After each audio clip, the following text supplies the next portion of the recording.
sebetulnya ilmu kehidupan ya. Anda itu jangan gampang menyerah. Jadi kalau wartawan-wartawan sekarang ini gampang menyerah. Misalnya kita datang di kantornya, dia aja di luar kantor nunggulah sampai sore, malam. Itu hal yang, tapi jangan nyerah. Sekarang banyak anak muda belum pergi dia udah balik.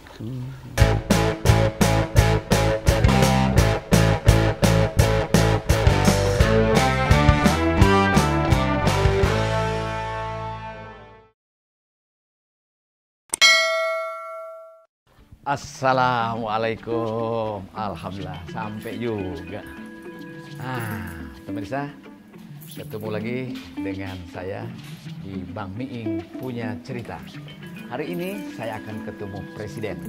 Mudah-mudahan beliau ada waktu untuk kita semuanya. Oke? Namun sebelumnya kita rehat sejenak. Para sobat Bang Miing, ketemu lagi di Bang Miing Punya Cerita. Seperti yang saya janjikan di depan, saya akan ketemu dengan Presiden. Dan alhamdulillah, hari ini saya sudah ketemu. Dan Presiden ini siapakah? Pasti Anda sudah tahu. Dari anak kecil sama nenek-nenek, rasanya kalau nggak tahu keterlaluan. Kita rehat sejenak. Apa kabar Bang Karni? Inilah Kabar baik. Presiden Indonesia Lawyers Club. Nah, mungkin para Sobat Bang Miing kan nggak pernah lihat. Biasanya ngelihat beliau ini pakai jas, pakai kemeja rapi, pakai dasi. Kalaupun tanpa jas, kemeja rapi. Hari ini saya agak memaksa. Saya pengen tahu bahwa biar para penonton, baik televisi maupun di channel Bang Miing Punya Cerita, baru kali ini kan lihat Bang Karni pakai polo shirt. Lebih muda 3 hari loh Bang. Gitu. Jadi 3 tahun. Yang saya ceritakan, Bang Karni ini bedanya cuma 6 tahun usianya sama saya. Jadi di Sumatera Barat dilahirkan 52 tahun yang lalu. Dan saya selalu bilang ya kepada para sobat Bang Miing ini, orang Minangkabau salah satu stereotip yang paling maju di Indonesia. Salah satu suku bangsa kekayaan orang Indonesia adalah Minangkabau. Sebab apa? Sebut saja. Mau bicara apa? Mau bicara pedagang, jangan dibahas. Dari nini mamanya sudah diajarkan berniago. Itu orang Minangkabau, ya kan? Jadi menteri, dari mulai Emil Salim, Azwar Anas, Pak Azwar Anas, Pak Emil Salim, Pak Abdul Latif, dan banyak lagi menteri. Dari mulai Haji Agus Salim. Dari Haji Agus, nanti itu politisi, itu politisi, Agus Salim, Muhammad Hatta. Ya betul, politisi dan menteri Bang Karni. Ya kan, Muhammad Hatta. Lalu siapa lagi? Cendikiawan, Taufik Ismail, Sultan Takdir Ali Sabana, itu semuanya orang Minangkabau. Intinya, orang Padang itu salah satu kekayaan Indonesia dalam wawasan Nusantara yang paling berhasil. Yang gagal cuma satu orang Minangkabau itu, orang Padang itu. Malin kundang karena durhaku sama orang tuanya. Kalau dia taat kayak Bang Karni mungkin sukses juga dia. Ya Bang. Abang sehat ya? Alhamdulillah. Seneng banget nih. Dan para sobat Bang Miing, saya kenal beliau itu rasanya sih kurang lebih 30 tahunan. Karena di awal 90-an. Saya diundang ke kantor beliau masih jadi pemretnya Forum Keadilan. Dan dengan Pandana Baban pada saat itu. Saya lupa tuh Bang. Apakah saya diminta jadi moderator atau kalau nggak salah launching forum itu. Jadi MC atau bagitonya. Yang jelas saya pertemuannya di sana.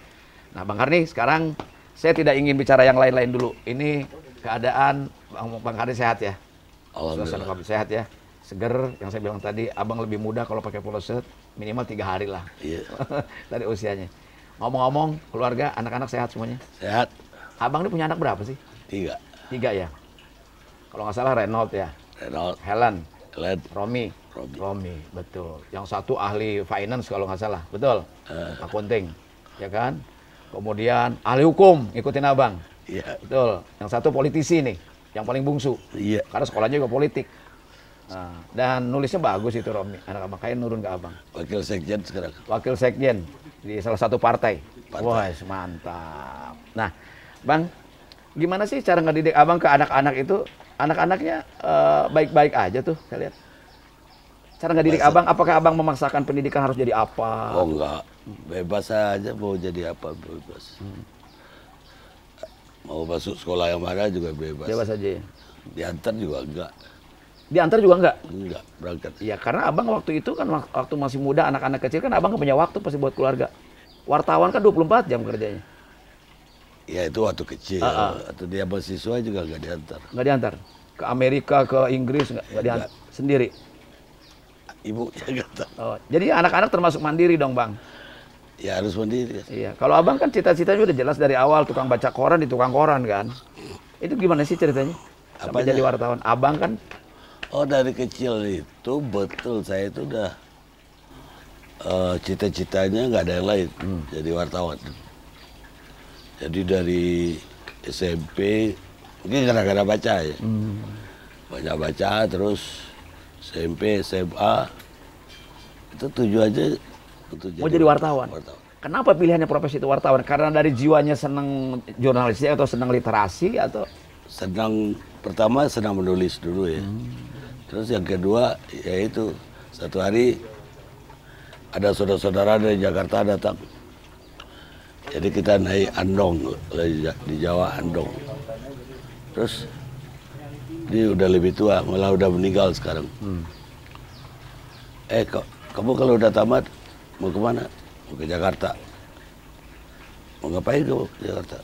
Saya mau jadi wartawan. Loh, kok jadi wartawan? Mau ngapain jadi wartawan? Saya mau terkenal. Oh, mau jadi wartawan, mau terkenal? Mau terkenal. Oke, catatan baik-baik. Nah, terus dia ketawa, duanya ketawain saya. Ini andong lagi lari kan.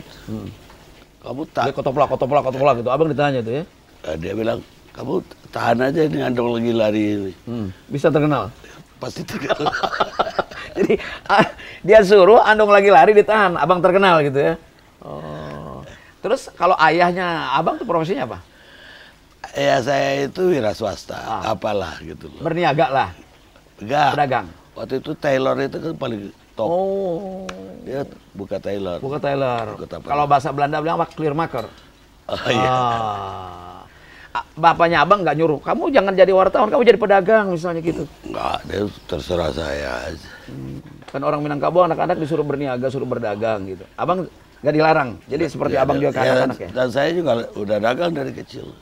Dagang koran, dagang rokok, dagang kaos, dagang sandal. Di Padang itu? Di Pasar Padang. Nah, itu abang sekolah sampai tingkat apa di sana? Sampai kuliah atau sampai SMA? Tingkat SLTA aja. SLTA, abang ke Jakarta? Ya, berangkat pakai kapal. Jadi pertama ayahnya abang juga bebas, abang mau jadi apa? Ya dia nggak peduli. Jadi wartawan nggak apa-apa. Dan pada saat itu mungkin kalau yang ngomong tadi tahan aja nih andong, pasti lu terkenal. Itu kalau masih hidup dia akan menyaksikan bener-bener abang buktikan tuh bahwa mau jadi wartawan, jadi terkenal gitu kan sekarang. Nah, background pendidikan abang begitu sampai ke Jakarta? Saya waktu pertama masuk sekolah tinggi publisistik di Menteng tuh. Karena mau jadi wartawan kan. Yang di Jalan Raya Pasar ke arah Depok itu ya? Bukan di Menteng zaman itu. Oh di Menteng. Itu perguruan tinggi publisistik. Kalau ini apa ISIP? Lah itu memang sekolah pilot proyek PWI SPS untuk orang-orang yang mau jadi wartawan. Kelasnya cuma tingkat satu itu cuma satu kelas, tingkat dua satu kelas. Jadi betul-betul memang orang-orang sekolah wartawan kan sekarang banyak wartawan yang nggak sekolah wartawan tuh bang. Itu memang untuk dididik jadi wartawan, memang banyak wartawan zaman itu tamatan situ. Tapi terakhir kan abang di forum atau di Tempo itu banyak bicaranya menulis malah masalah hukum. Emang abang sekolah hukum juga? Enggak. Waktu awal-awal jadi wartawan itu di Suara Karya saya ditugaskan untuk meliput peristiwa hukum, pengadilan, Kejaksaan Agung, kepolisian. Jadi di bawah des hukum waktu itu. Iya. Jadi saya belajar hukum itu tidak hanya di kampus, tapi di lapangan. Di lapangan. Tapi secara formal abang juga ngambil S1-nya hukum. Iya. Di mana? Di UI? UI. Oh. Nah, makanya saya mau tanya, ini sebetulnya abang, jadi sudah terjawab sekarang. Tadi cuma saya tanya, abang sebetulnya wartawan yang sekolah hukum atau memang sarjana hukum yang jadi wartawan? Wartawan di sekolah hukum. Oh, wartawan yang jadi sekolah hukum. Soalnya sekarang kan banyak juga dari sekolah pertanian jadi wartawan, tapi nulisnya politik. Nah, gitu kan? Betul nggak? Jadi kalau abang memang murni sebagai profesional bahwa wartawan adalah jiwa. Iya. Bukan hanya sekedar profesi, tapi jiwa. Iya. Sebab kalau saya dengar tadi abang dari mulai tuh sering baca koran di tukang koran, lalu abang juga jualan koran, betul-betul mencintai dunia jurnalistik ya bang. Dan waktu saya SMA itu, saya udah sering nulis di koran. Pada saat itu. Iya. Apa sih menariknya jadi wartawan selain terkenal? Ya kalau kita hobinya menulis, langsung nyambung. Nulisnya pada saat itu sudah esai atau apa? Macam-macam saya tulis. Berita juga. Berita ada, Pantun. cerpen ada, pantun ada. Jadi abang juga bisa bikin pantun. Iya. Kalau sekarang kira-kira kalau saya minta pantun masih bisa nggak? Udah itu harus disiapkan. direnungkan. Oh, direnungkan. Nggak bisa isinya. Dicocok-cocokkan A B. Terus ini bukan pantun. Bukan pantun. Harus apa? Mengalir ya dari Antara isi dan sampiran harus senada senada. sajaknya. Oh, iya. Dan Bukan backgroundnya juga sama itu. betul ya. Jadi harus ada isinya. Kalau pantun-pantun Melayu para cendekia atau para sastrawan seperti Pak Taufik Ismail atau para para cendekia orang Minangkabau itu kan memang Gurindam 11 dan sebagainya itu memang ada muatan nasihat ya bang. Sangat. Ada isi sangat. ya. Bukan kayak sekarang gitu kan. Bermakna. Iya, ada pantun yang dia bilang jalan kaki ke Surabaya, ya kan? Lari-lari ke Yogyakarta, jangan kejauhan, capek. Bukan pantun itu, Bang. Nah, Bang, karir di dunia jurnalistik ini kan Abang selalu pegang, taruhlah, mulai dari, saya ingatnya setelah dari Tempo, bikin Forum Keadilan. Itu Forum Keadilan punya Tempo juga, bukan? Iya. Ya, punya Tempo juga. Hanya khusus bidang hukum kan ya? Iya. Kalau Tempo kan umum. Nah, ketika Abang dari mulai di surat kabar sampai ke majalah ditugaskan selalu hukum, lalu ambil juga diperdalam dengan sarjananya adalah hukum, lalu sampai sekarang juga Abang selalu bicara hukum dan paham hukum. Nah, maksud saya ini betul-betul kalau Abang lihat sebagai wartawan nih, itu tingkat kesulitannya bicara hukum dari zaman Abang dulu sampai sekarang kira-kira ada perubahan nggak sih sistem hukum di kita dalam pengertian fenomenanya? Ada. Tambah buruk. Hah? Tambah buruk. Oh, catat para sobat Miing. Pernyataan Presiden Indonesia Lawyers Club bahwa hukum kita tambah buruk. Nah, sekarang saya mau ngetes orang hukum nih Bang. Menurut Abang kan ada pepatah, bukan pepatah sebetulnya idiom ya. Menegakkan hukum di Indonesia sama dengan menegakkan benang basah. Betul nggak Bang? Sulit. Menegakkan benang basah sulit, menegakkan hukum juga sulit. Lebih sulit kali, karena apa? Karena yang mau merubuhkan hukum itu lebih banyak dibanding yang menegak. Nah, terdengar kan? Bang Karni ngomong bahwa menegakkan hukum lebih sulit daripada menegakkan benang basah. Pertanyaannya tadi udah dijawab, tapi menurut saya ini ada yang lebih sulit dari jawaban Bang Karni. Antara menegakkan hukum dengan menegakkan benang basah, yang lebih sulit adalah menegakkan hukum di tempat yang basah. Ya Bang. Lebih parah lagi. Lebih parah lagi. Nah, terus Bang Karni ini kan di dunia jurnalistik, baik di print, di media cetak. Abang kan sesungguhnya sekarang populer bener dari Sabang sampai Merauke. Nggak ada mau anak kecil, mau orang tua mengenal Karni Ilyas. Bahkan saya pun yang lebih dulu populer dari Abang, sekarang udah lewat sama Abang. Orang saya pergi kemana-mana bebas Bang. Nggak ada yang kenal saya loh Bang. Enak Bang. Gitu. Mau ngapa-ngapain saya enak, nggak dikenal orang. Kalau Abang kemana-mana udah susah. Repot. Udah repot. Betul nggak? Nah, kalau Abang anak muda minta dipoto. Orang tua apalagi. Kalau saya anak muda udah nggak minta dipoto. Yang banyak emak-emak gitu. Itu pun yang inget doang. Nah, Abang apa sih kuncinya gitu lah ya? Megang forum hebat. Sebetulnya Abang kan bukan orang media televisi yang aku tahu. Orang media print. Orang jurnalistik yang betul-betul. Dulu televisi tidak kental dengan jurnalistiknya ya Bang ya? Iya. Lebih pada print. Itu gimana sih Bang? Ilmunya atau strateginya Abang kok megang media print sukses, megang televisi sukses? Itu bagi saya rahmat dari atas aja. Artinya ya Dikasih kecerdasan. Dikasih kecerdasan dan dikasih kesempatan, dikasih keberhasilan oleh Yang Maha Kuasa. Iya. Jadi itu betul-betul kalau saya bayangkan saya berangkat dari Padang, nggak kebayang saya bisa jadi sekarang. Apa yang tadi yang orang tua yang dikusir kuda itu kan, dikusir delman itu kan, yang ngomong. Jadi dia bilang kayak semacam pungguk merindukan bulan. Ah kau Karni, anak kecil pula gitu kan, disuruh mau ke Jakarta, mau apa? Mau jadi wartawan, mau ingin terkenal, kan jadi bahan tertawan. Seandainya orang itu masih hidup, abang mau samperin gimana? Apa yang abang mau bilang? Enggak, saya cuma ketawa aja. Mau ketawa aja? Ah. Padahal ketemu kan sebelum dia meninggal. Udah terkenal juga. Udah terkenal juga? Ya dia malah bangga aja. Oh. Sekarang baru meninggal. Ya. Jadi buat sobat Bang Miing semuanya, apa yang disampaikan Bang Karni tadi adalah ini hal yang inspiratif ya. Bahwa tancapkan atau gantungkan mimpi setinggi mungkin, tidak mustahil, tidak tercapai. Buktinya Bang Karni ingin jadi wartawan dari Padang ke Jakarta hanya ingin terkenal. Saya nggak tahu setelah terkenal dia untuk apa keterkenalan itu. Nah, sekarang Bang Karni udah terkenal, yang tadi saya bilang bahkan anak kecil sampai orang tua mengenal Bang Karni, dan kesulitan demi kesulitan sudah dilaluinya. Nah, sekarang saya mau tanya agak mundur ke belakang, setback dulu nih. Abang kan sebagai wartawan tulis dulu pasti sama juga dengan yang junior abang sekarang.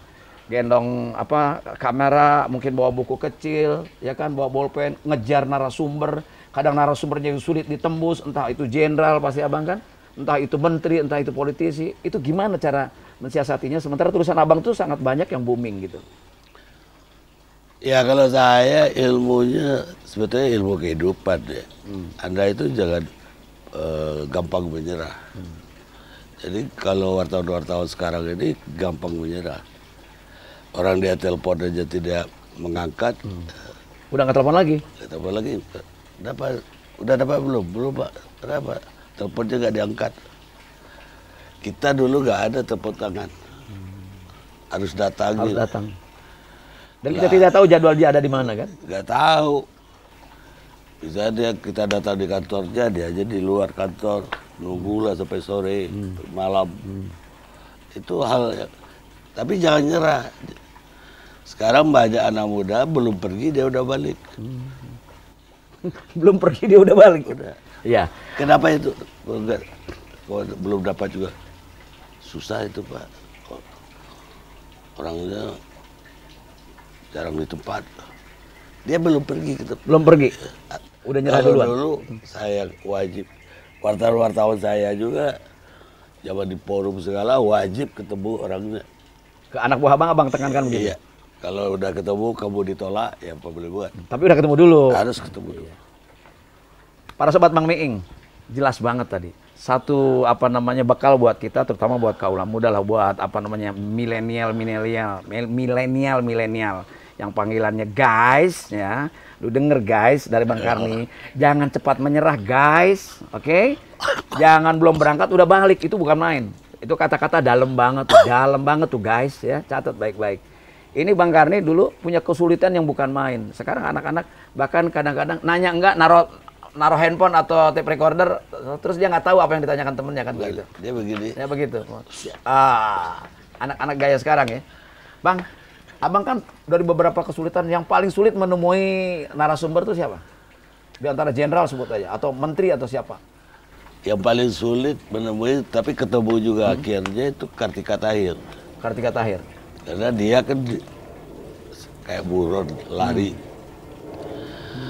Yang ribut dengan Pertamina kan. Iya betul, Tahir. Betul. Perebutan. Istrinya Tahir tuh kan? Iya, Haji Tahir. Kalau jenderal mungkin? Zaman Pak Benny Murdani, Pak Sudomo.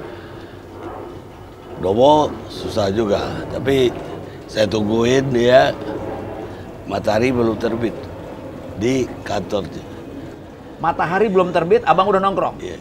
Karena dia kalau habis golf ke kantor, kalau anginnya lagi baik, dia panggil kita.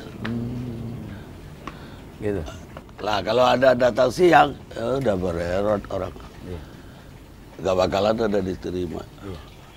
Jadi dia golf pagi subuh itu dari lapangan golf dia langsung Medan Merdeka Barat. Kalau Pak Harto pernah diwawancara sama abang? Enggak. Kenapa? Susah. Atau kapan bisa diwawancarain orang? Nggak bisa ya? Abang juga nggak penasaran gitu, ngejar gitu? Enggak, saya pernah ketemu dia istana satu kali, undangan apa gitu. Saya salaman, Dia lihat saya lihat dia. Tapi saya nggak sebut nama saya. Gitu. Karena apa dia banyak marah atas tulisan abang? Waktu keterbukaan zaman Sebelum 98 dong. sebelum 98 kan kita gencar. Nah, itu dia nggak suka. Ya. Tapi dia baca.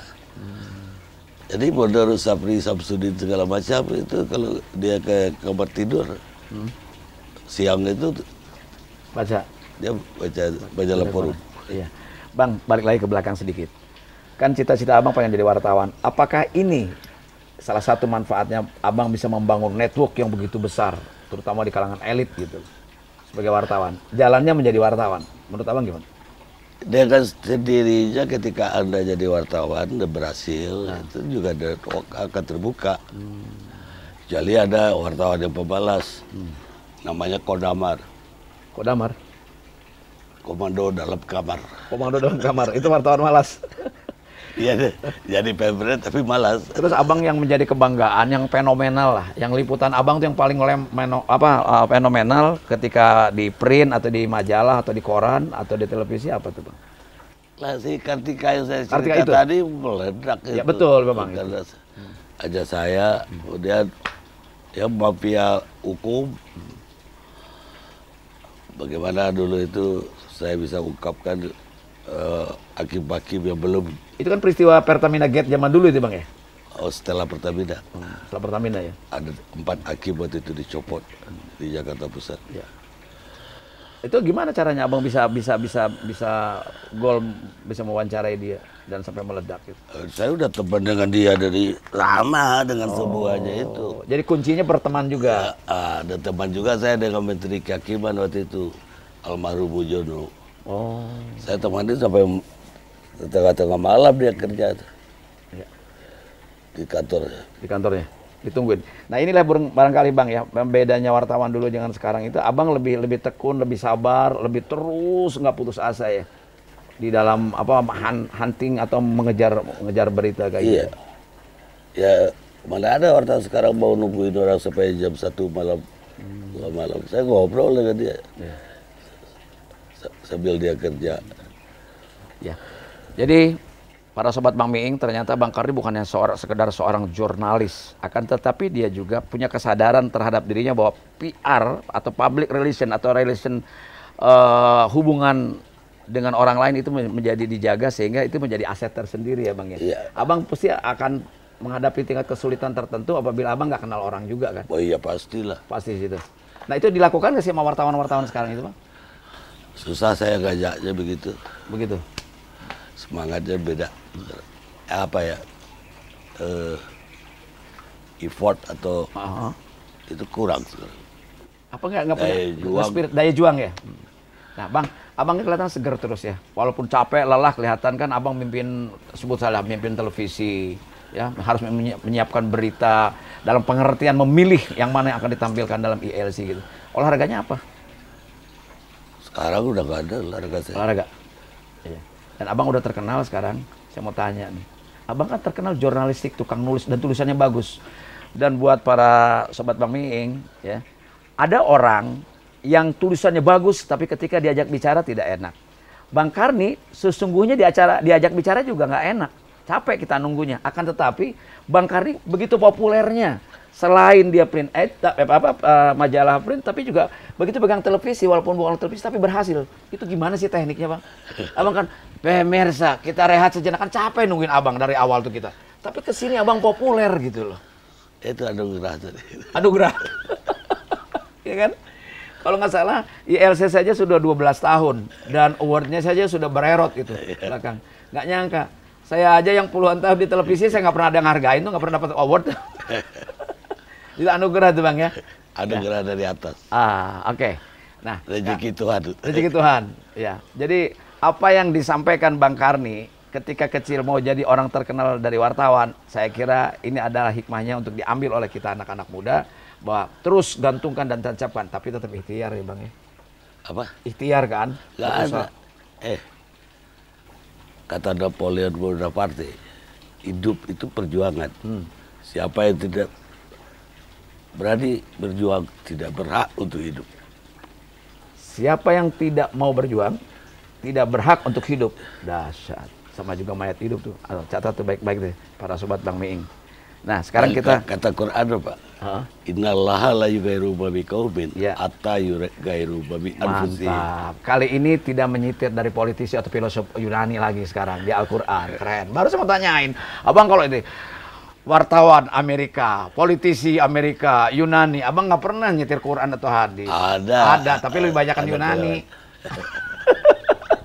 Tadi dibilang radikul lagi. Oh, gitu. Bukan, sekali-kali jangan Yunani terus dong. Yututi kayak, Yumimin kayak siapa gitu. Ya, Bang, kita sekarang cerita ke Jakarta Lawyers Club. Abang bisa cerita awal-awalnya? Awalnya itu klub. Kenapa ada klub itu? Ketika itu dunia pengacara itu pecah dua. Ada Ikadin. Ikadin. Awalnya Pradin. Pradin. Pradin itu pecah dua jadi Ikadin sama AAI. Zaman Bang Todung ya kalau nggak salah ya? Oh enggak, di atas Todung Di lagi. atas Todung. Masih zaman dia tiap-tiapin Tiap-tiap him. buyung segala macam. Lah, yang di Kadin ini yang konvensional lah.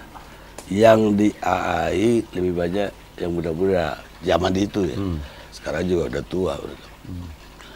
Yang kayak si Denny Kailimang, Kaligis. Kaligis. Itu masuk AI itu. Si siapa lagi? Rudi Lonto. Si Rudi Lonto. AI semua tuh. Ya, Yanapul. betul.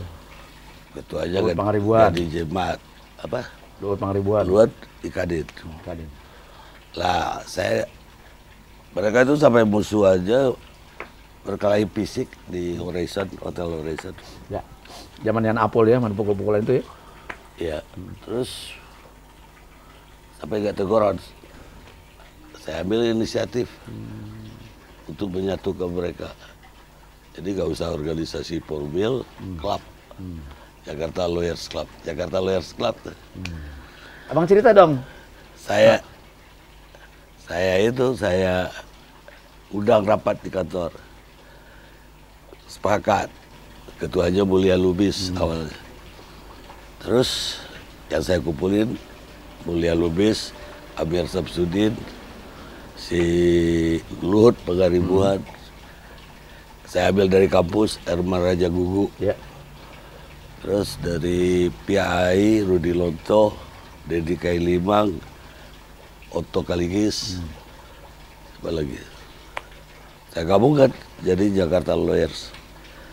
Acaranya apa? Bikin tiap minggu bikin semacam apa ngundang guest, lecture lah untuk brainwashing. Untuk para lawyer itu. Iya. Tiap minggu di Hilton. Lama-lama ya mereka sendiri juga bosan kali. Mulai kurang. Saya ubah jadi talk show. Jakarta Lawyers Club. Jakarta Lawyers. Abang kasih tahu dong buat para sobat Bang Miing. Hostnya tuh Miing gitu, bilang dong Bang. Miing pernah dipinjam jadi host. Nah, itu Bukan dong. hostnya Iing. Iya, beberapa episode saya membawakan itu. Beberapa bulan bahkan. Ya, itu pun kalau ada hotel yang siap pasti. Betul nggak Bang? Kalau nggak ada kan kita break dulu, vakum. Kan sometime tuh. Jadi kadang-kadang ada, kadang-kadang enggak, tergantung situasi pada saat itu. Dan topik. Topiknya dulu tuh ya buat para sobat Bang Miing, dan Bang Karni selalu ngedadak, Miing besok malam minggu ini malam apa lupa itu, dan yang ngasih bahannya Bang Karni karena Mbak Denny Kailimang, bro kasusnya nih minggu ini harus dipelajari sesaat itu, paling 2 jam waktunya, habis maghrib langsung naik. Nah jadi saya punya pengalaman, walaupun sekarang Indonesia Lawyers Club. Dulu Bang Karni belum tampil, begitu Indonesia Lawyers Club itu mulai tahun 2008 ya Bang ya? Iya. 2008. Iya. Nah, kenapa ambil keputusan Abang sendiri yang bawain? Waktu itu kan saya baru diriin TV One. Os yang tampil di TV One itu Nggak ngerti hukum? bukan nggak ngerti hukum, terlalu muda-muda. Oh. Jadi tidak ada yang orang dewasa. Yang lebih tua lah, Yang dewasa, senior. Saya ambil alih aja supaya yang muda-muda aja bisa belajar juga. Ternyata meledak gitu saya pegang. Dan itu pun nggak nyangka loh Bang. Kita sebagai penonton gitu. Kan Abang orang tulis. Orang media tulis, orang media cetak, tiba-tiba masuk ke televisi kan memang karakter medianya berbeda ya Bang ya. Lalu yang kedua, awal-awal orang kesel, ini Karni Lisa ngomongnya pelan banget gitu kan. Tapi kok lama-lama orang suka saat ini. Itu bagaimana Abang menyiasatinya? Pemirsa, ketemu lagi di Jakarta Lawyers Club kayak gitu kan, itu kan dulu awal-awal kan, waduh ini kok gimana sih gitu. Udah nggak muda, terus lamban gitu. Tapi sekarang Abang populer betul. Itu gimana mensiasati orang sampai suka gitu? Jangan bilang anugerah lah, ada teorinya loh Bang. Saya nggak tahu teori. Ada ibu kan, Abang terus anugerah lah gitu, gampang banget jawab. Teorinya saya Teorinya. Iya. Oh, OS di mana, OS di Amerika di mana. Abang nggak punya benchmark ke entah mau Jay Leno atau Larry King atau enggak ya? Itu Karni Ilyas aja. Ya mana ada talk show di dunia yang 6 jam. Iya betul. Iya. Karena beliau direktur pemberitaan, direktur ya TV One, jadi semua maunya dia waktunya kapan aja gitu. Ya kan? Ya, enak banget nih. Kalau saya direkturnya saya kasih 30 menit tuh. Biar orang nggak capek. Iya nggak? Sekarang Abang yang punya, Abang 6 jam gitu kan. Nah, tapi untuk orang-orang muda, para sobat Bang Miing, harus ditiru. Bang Karni itu memenuhi kaidah pertama dan utama dalam teorinya interviewer. Sebab apa? Begitu banyak orang yang merasa ingin disebut pinter, host itu, ingin disebut berani, baru ditanya orang, si narasumber, dia udah motong duluan. Bang Karni dengan ikhlas dan sabar menunggu sampai selesai orang itu, baru ngomong. Kecuali dia ngaco. Kalau dia ngaco atau ribut gitu kan, Iya. Itu baru motong. Itulah interviewer yang terbaik adalah dia pendengar yang terbaik, yang baik gitu. Jadi interviewer yang baik atau host yang baik adalah pendengar yang baik. Bang Karni dengan sabarnya. Salah satu kuncinya kayaknya itu deh. Dan Abang 6 jam kuat berdiri loh Bang. Ya itu olahraganya itu. Hah? Olahraganya. Kan para sobat Bang Mi nggak tahu kan, kalau kita rehat sejenak, bakar. Gitu. Nah, Bang Karni. Itu ada. Oke. Bang Karni. Jadi gini, yang berikutnya pertanyaan saya ada. Bang Karni selalu membuat letupan-letupan fenomenal. Terbukti dengan beberapa award dari Panasonic, dari dari PWI, dari mana-mana penghargaan terhadap talk show itu ya. Itu membuktikan adalah pengakuan, recognize dari publik ya, diwakili oleh entitas itu, Abang berhasil. Nah, fenomena-fenomena yang itu misalnya contohnya, apa karena Abang kedekatan misalnya dengan polisi, dengan jenderal-jenderal, lalu Abang dengan mudah bisa mendapatkan TV lain nggak dapat loh siaran langsung ketika misalnya bagaimana penyerbuan terhadap teroris yang di Malang, yang di Magelang, itu gimana Bang? Iya, makanya wartawan itu networking-nya harus luas. Jadi lobby dengan para jenderal pun nggak salah ya? Nggak salah, dengan siapa aja. Dari yang paling bawah sampai yang atas.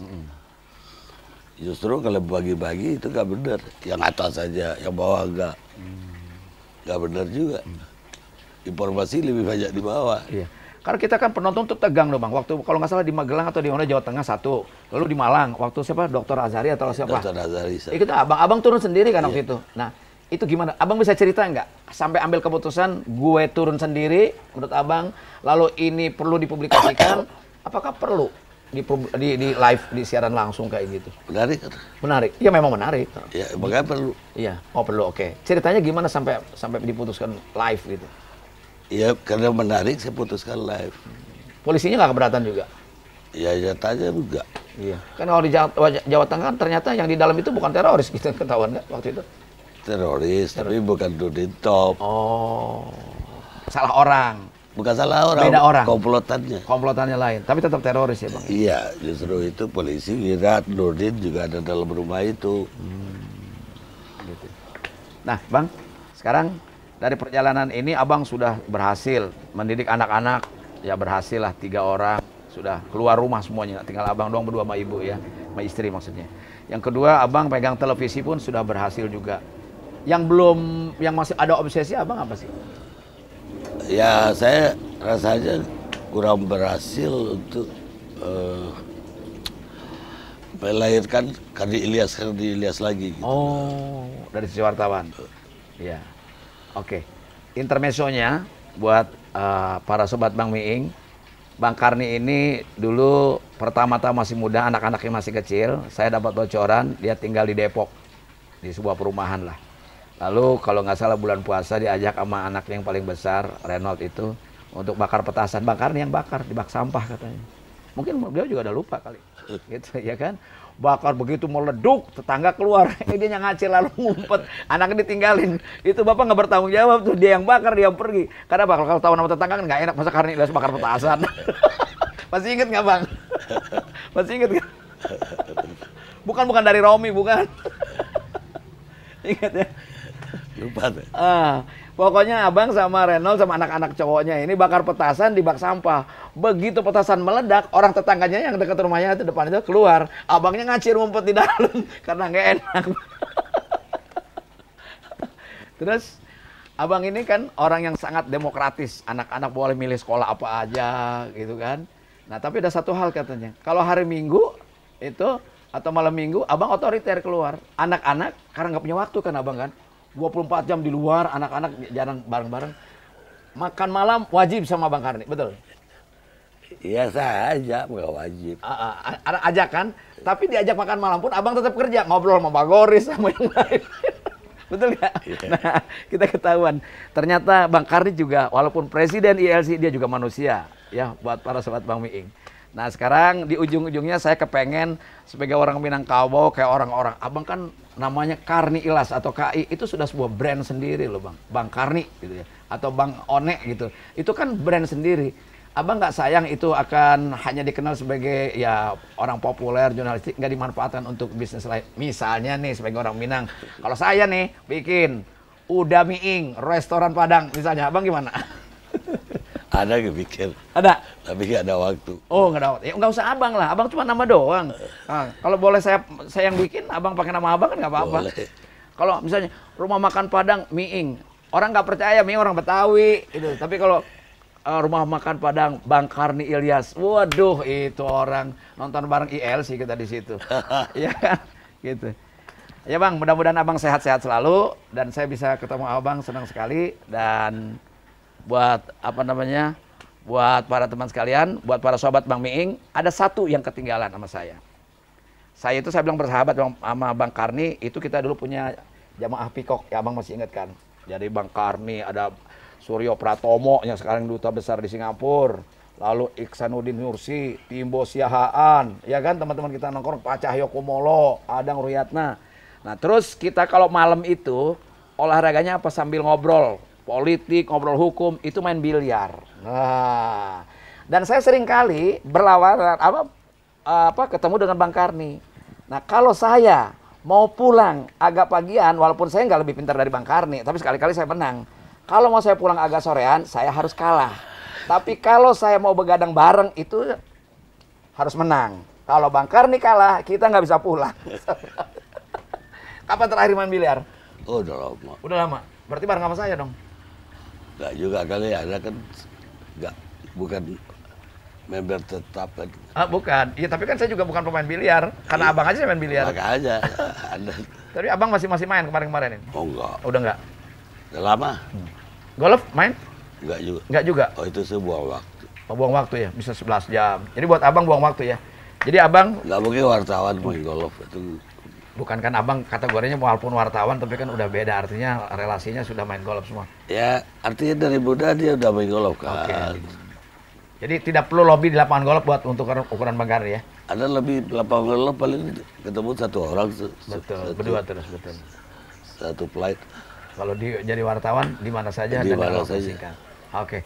Ya para sobat Bang Miing, menarik sekali, kita hampir 1 jam kita ngobrol sama Bang Karni, dan mudah-mudahan buat para sobat Bang Miing semuanya dapat inspirasi, dapat wawasan, dapat segala hal yang tidak tahu. Biasanya kita lihat presiden ILC ini dengan jas rapih ditampil di televisi, ya. Bang Karni nulisnya bagus, namun kita tantang sekarang setelah jadi orang populer nulis kembali karena orang rindu dengan tulisan abang. Dulu kita membaca tulisan catatan hukum Karni Ilyas sampai dibukukan, dan saya ikut launchingnya buku itu, ya kan? Sekarang kita merindukan tulisan-tulisan bernas dari Bang Karni, bukan hanya karena apa? Abang juga di ILC kan terbatas hanya nanya orang lain. walaupun memberikan, kalau ada orang hukum ngaco, abang benerin gitu kan, karena kalau saya mungkin tidak punya latar belakang hukum, tidak bisa ngebenerin orang gitu, tuh abang bisa. Nah, sekarang mungkin orang, terutama anak-anak muda, milenial, guys, ini wartawan senior guys, ya catat baik-baik, ini tulisannya patut dibaca, cari di toko buku catatan hukum Karni Ilyas, itu buat anak-anak mahasiswa hukum saya kira penting. Inilah pengalaman, baik dari teori secara akademis, dia adalah sekolah. Kedua, pengalaman yang habis dari mulai junior sampai senior sampai puncak pimpinan mengalaminya. Dan sampai sekarang apa yang dicita-citakan jadi orang populer, dia berhasil. Begitulah ceritanya. Bang Miing punya cerita. Bang Karni Ilyas, Presiden Indonesia Lawyers Cup. Sampai ketemu di lain cerita. Terima kasih. Assalamualaikum warahmatullahi wabarakatuh. Waalaikumsalam.